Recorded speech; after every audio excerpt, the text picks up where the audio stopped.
So now you can see that we're in desktop here. And if we wanted to go back a directory, we could say cd ... Okay, and now we're back into this little a tilde right here, which is our root folder, right? And if we try to cd ... again, okay, we go into like this / of a folder. It's like a base folder for us. Now if we cd ... one more time, we don't go anywhere. So we are in the lowest that we could go in terms of a directory, right? From here, we can actually say, okay, how do we see what's actually in this folder? Well, we could do a tool called ls, which stands for list. We'll just say ls. Okay, so in this ls, we see that we have some files, it looks like, and some folders here. We've got a home folder, media, root, sys, and we could try to go into these. So say we want to go into home. We could just say cd home, like that. We'll go right back into our home folder. We could say ls in here, and there's nothing in the home folder. So from here, what we can do is we can actually also use change directory from outside of the folder that we're in. So right now we're in the home folder, right? But say that we wanted to go into the root folder that we were in originally. See this root folder? Well, if I start typing in cd root and I auto-complete here, it's just not working. Well, that's because we actually have to put a / in front of it because we're going to call it from where it actually is. It's in this base folder of a / and then we're going into root. So we can change directory and call directories from locations other than where we were at. So right now we're in root, and if we ls, okay, we have all these folders here, desktop, documents, etc. Again, with ls, we don't have to be in the location that we need to be in. So we could say ls desktop, and it'll ls what's actually in the desktop from where we're at.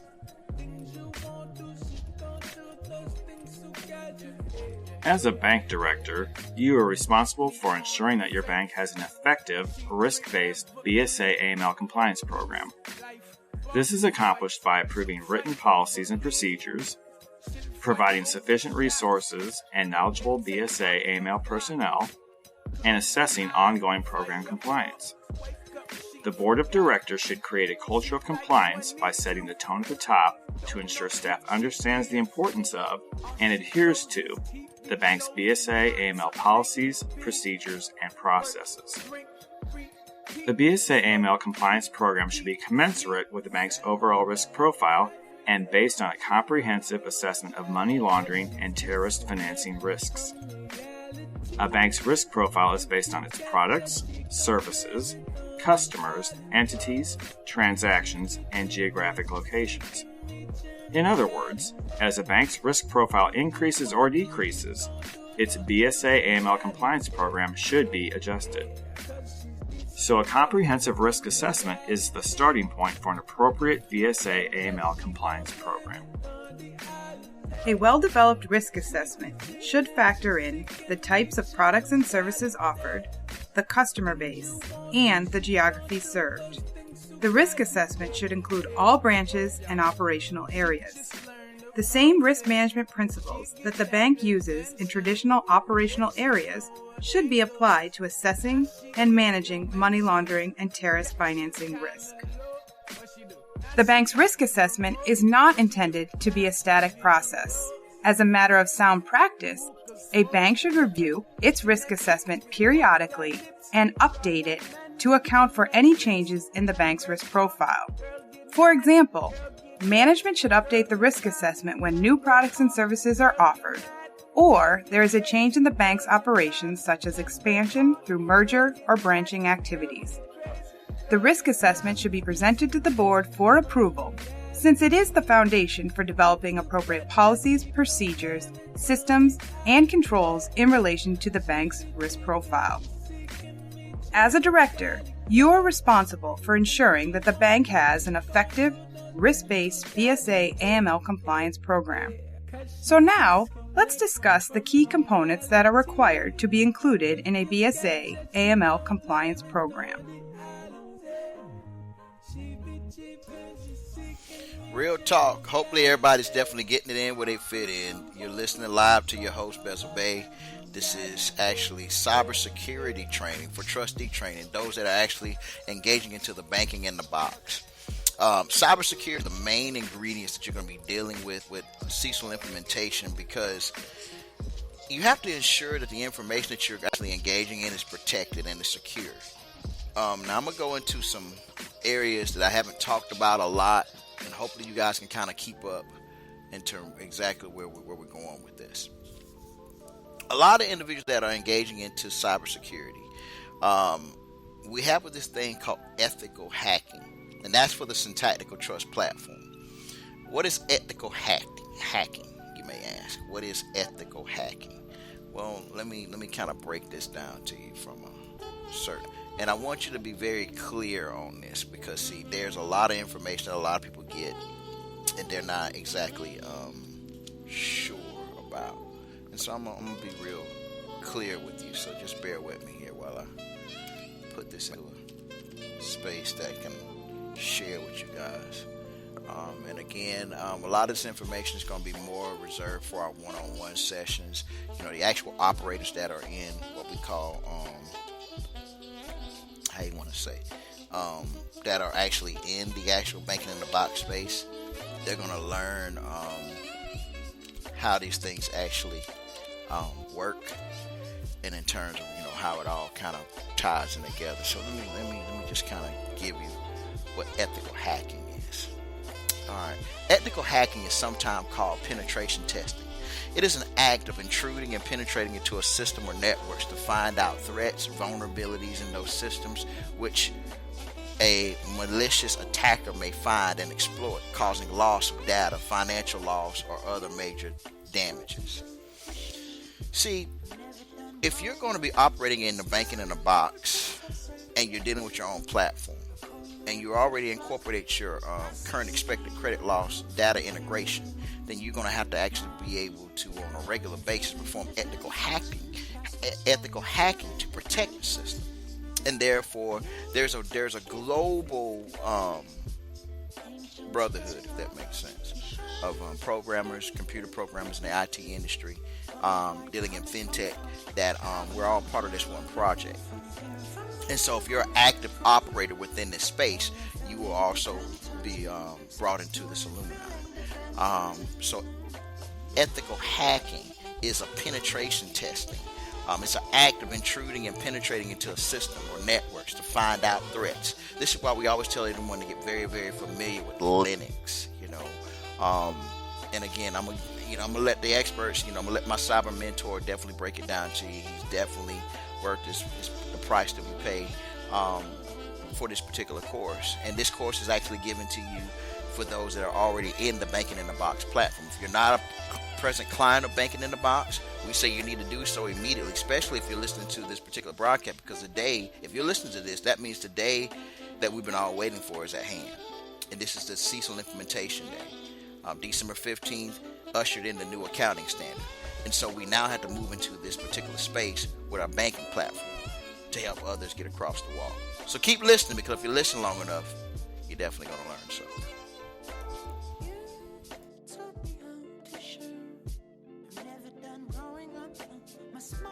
Okay, so the next thing I want to show you with this is the make directory and remove directory features. So we can say we want to make a directory. Let's just call this new. Say make dir new. And if we say ls, you could see that the new folder has been added.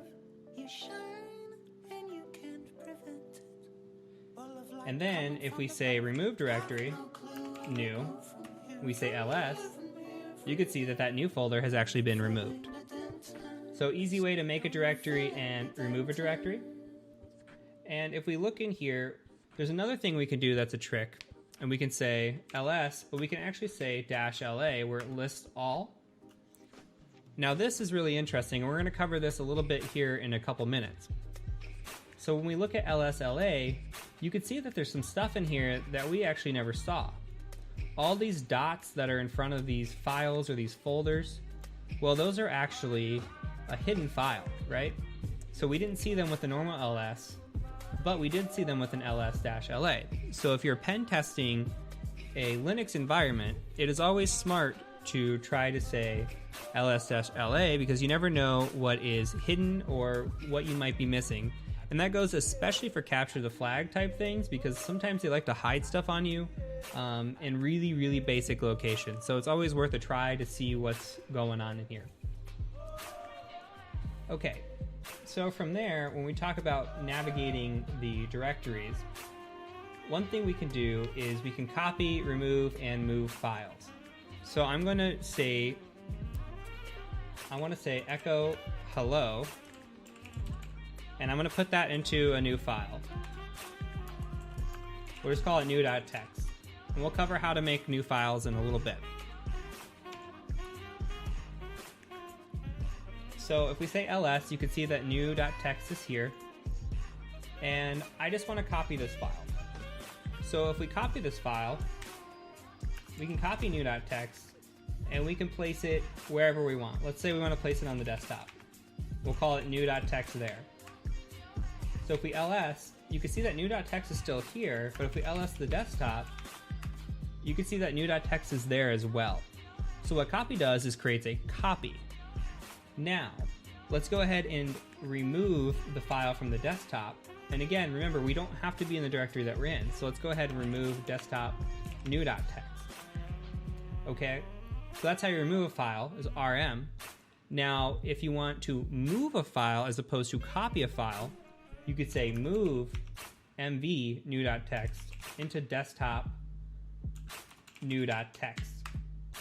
And if we ls here, we see that that's gone. And if you saw my desktop, you saw it came up. But if we ls the desktop, new.txt is there. So a nifty little trick, I want to remove that new.txt file again. If you hit the up arrow a couple times, you could see where we actually removed it from the desktop. I'm just going to run that same command again. And there we go, it's gone. So a couple things that I want to do here. I want to create a new file. Again, I'm going to create this same echo hello new.txt, and I want to find that file. So I say locate new.txt. Okay, well I found that what's new.txt, but that's not the file we're really looking for. Okay, so what we need to do is we actually need to occasionally run this command. It's called update db. You're updating the database. Let's try it again. Aha! So now it shows up. So any new files or folders that come up, we might need to run update database to see where they're at. But now we can just use that locate command to quickly find a file that we were looking for. So we've already actually covered the password command, so I'm going to go ahead and skip that. And the last command in this section of navigating the file system that I want to show you is important. Outside of Google being your best friend, Google's always your best friend.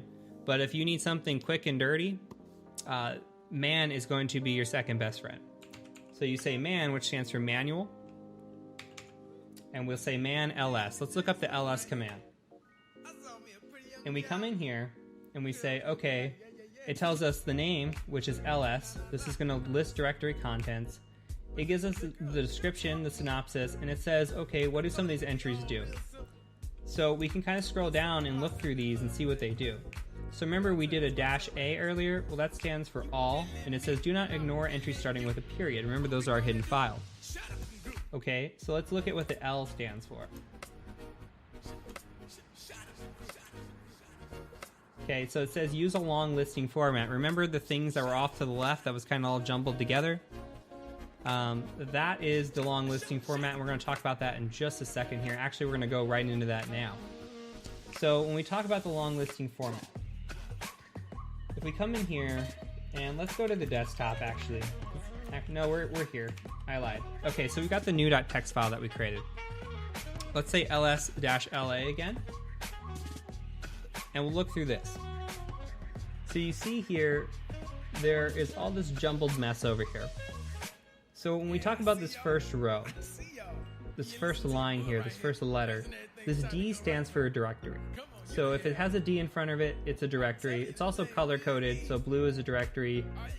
And if you are seeing a dash in the front, that's actually a file.